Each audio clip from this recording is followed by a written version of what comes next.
In the middle of my brother's wedding, I was humiliated in front of hundreds of people, and it was my father who delivered the finishing blow. 3 years ago, I was the name that made the tech industry in Boston look up. But on a Saturday afternoon, right in the glamorous wedding hall of the Fairmont Copley Plaza Hotel, where the city's wealthiest faces gathered, I sat there in a rented tuxedo, being publicly mocked by my younger brother, before my father himself stood up, pointed, and declared, "It is a disgrace to this family." I was silent. I left. But they didn't know that was the last time they would see me inferior.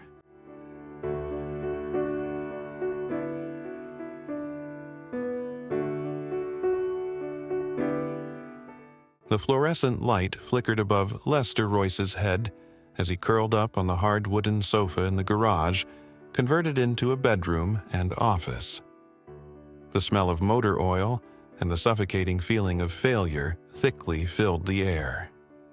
He lived in a luxury apartment overlooking the San Francisco Bay 3 years ago. He is 34 years old and sleeping in his younger brother's garage. The sound of knocking on the door broke my concentration. "Are you okay?"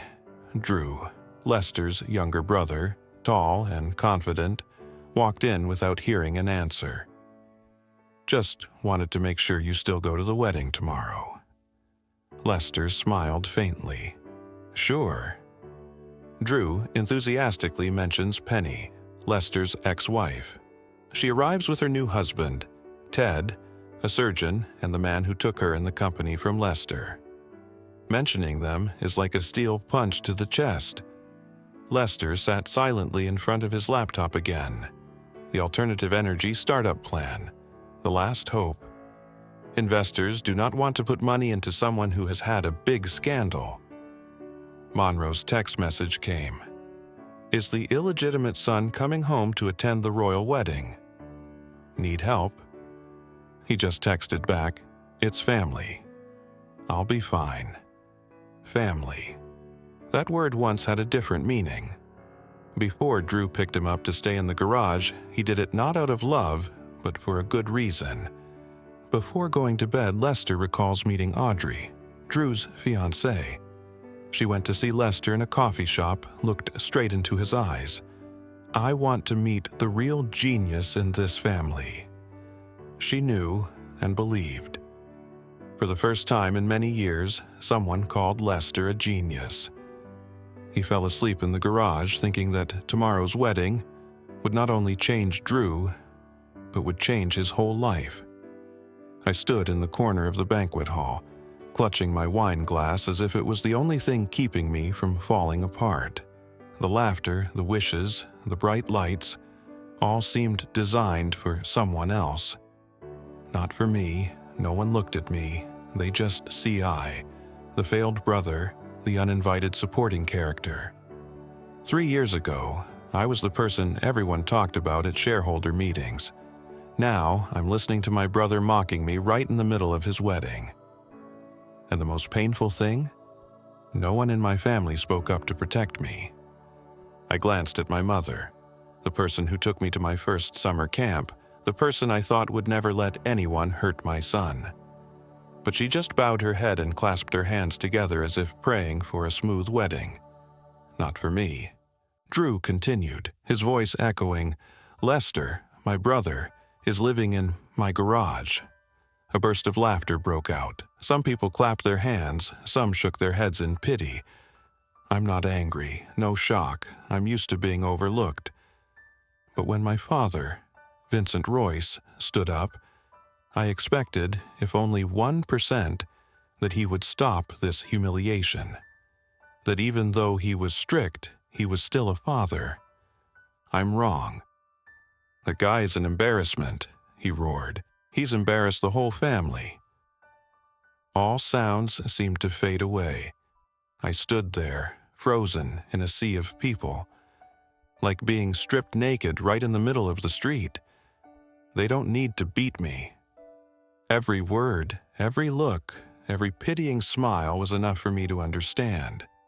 To them, I was no longer Lester Royce, just a failure living in the name of family.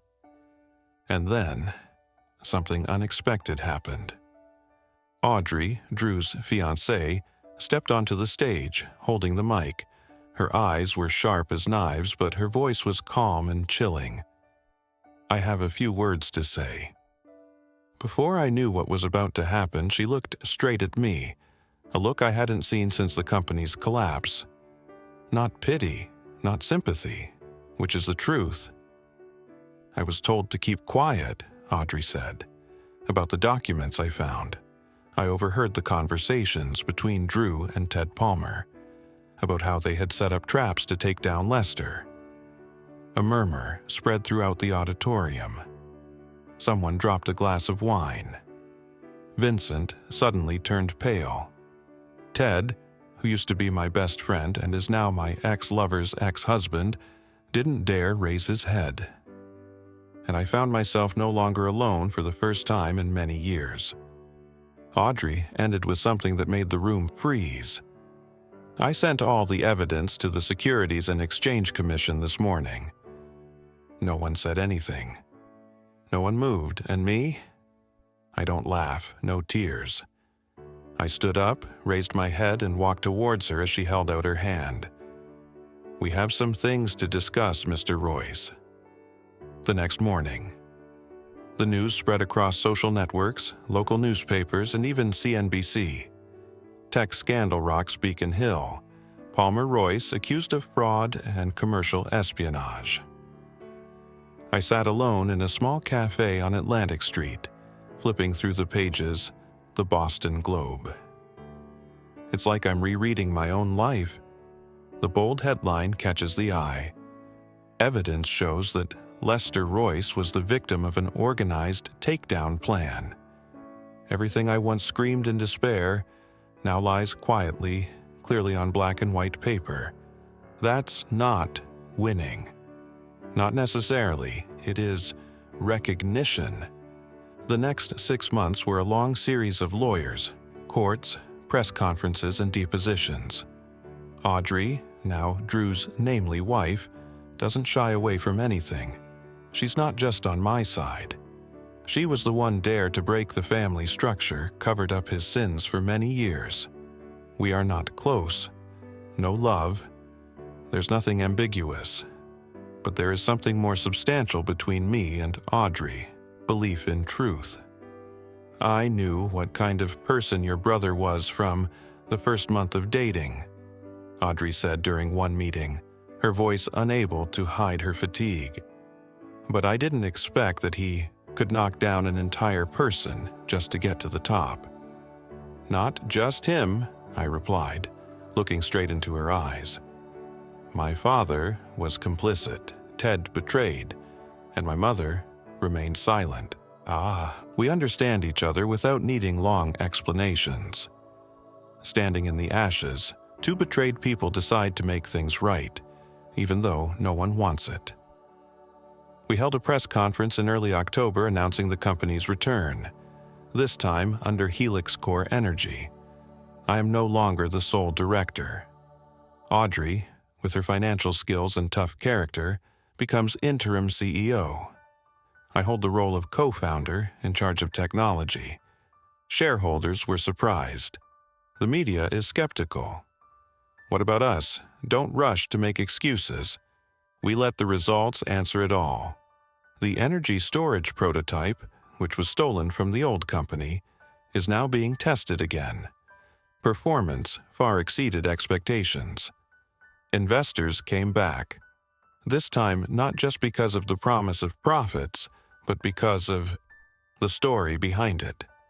The story of someone who fell from his horse, not giving up. The story of a woman, once forced to stay silent, who dared to stand up on her wedding day to expose the truth. Monroe walked into my office a week later, carrying 2 cups of coffee and a printout of a reduced sentence petition from Drew's lawyer. "He wants to see you," Monroe said, setting the glass on the table. "Want to ask for forgiveness, or for help?" I just shook my head. There's nothing more to say." Monroe did not ask further. I know. The old Lester, who tried to cling to recognition from a father who never truly loved him, died that night of humiliation in the middle of a wedding party. The other Lester is the one who understands. Some relationships don't need to be mended. They need to be close. I did not visit my father in the detention center.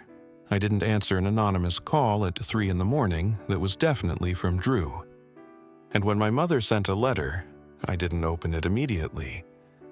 I let it lie on the table for 3 days, like an old pain that didn't want to be touched.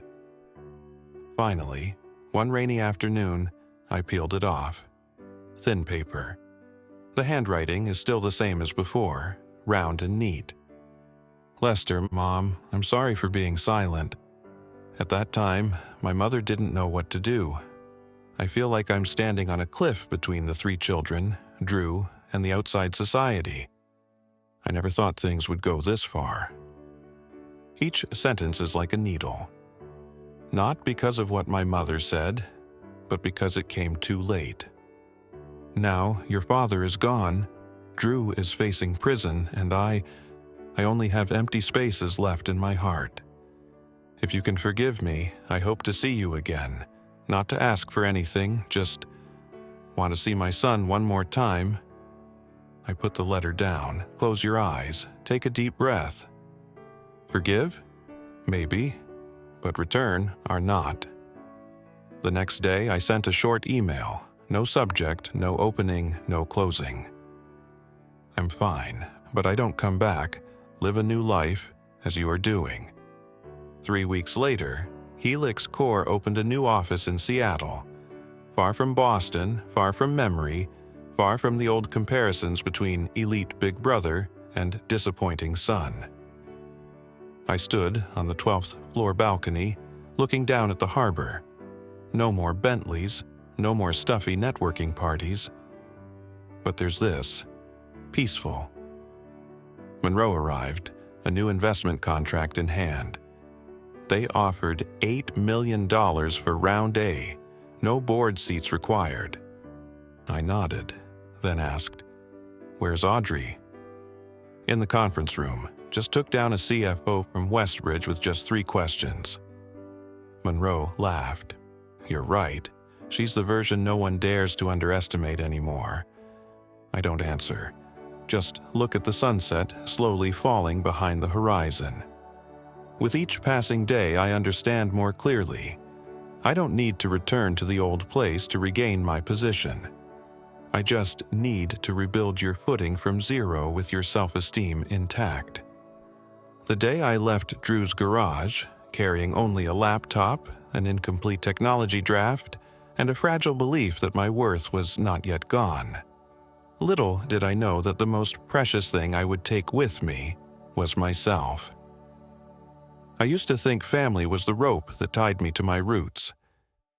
Now I understand. There are strings. When removed, we can breathe. I don't know precisely when. I stopped thinking about them. When I signed the first commercial production contract for the energy storage technology that my team and I have been quietly perfecting for the past 18 months. Perhaps it was when Audrey stood next to me at the International Technology Exhibition in Chicago, the flashbulbs flashing continuously while we both remained calm. Or maybe it was when I walked out of the building one autumn evening.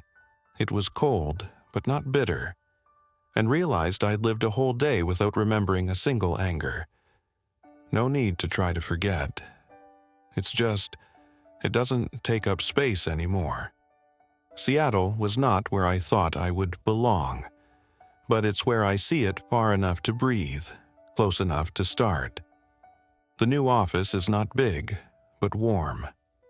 There were no expensive leather seats, but everyone on the team believed in what we were building. Monroe is now COO. Audrey is the CEO. I, CTO. I no longer crave names. Just needs to be developed, built, optimized, tested. My best days right now aren't the days of signing big contracts. It's when a new employee walks into the office, puts his laptop on the table, looks at me and says, "I read your story. Maybe I shouldn't give up so soon if you can do it." I still get a few emails from my mom. Sentences are shorter than before. No more asking to meet, no more explaining, just, "Are you okay? I heard you're working with a university? Good night, baby." I don't answer all, but sometimes I send back a line. "I'm fine. Mom, please stay healthy too." That's enough. Not every wound needs stitches. Some marks just need to heal over time. One afternoon, I passed by a high school. A group of students were running together. Someone fell. The other turned around to help. The gym teacher laughed loudly, even though the whistle hadn't stopped yet. I sat on a wooden bench, quietly watching. Suddenly, I took out my pen and jotted down an idea for an improved solar cell in low-temperature conditions.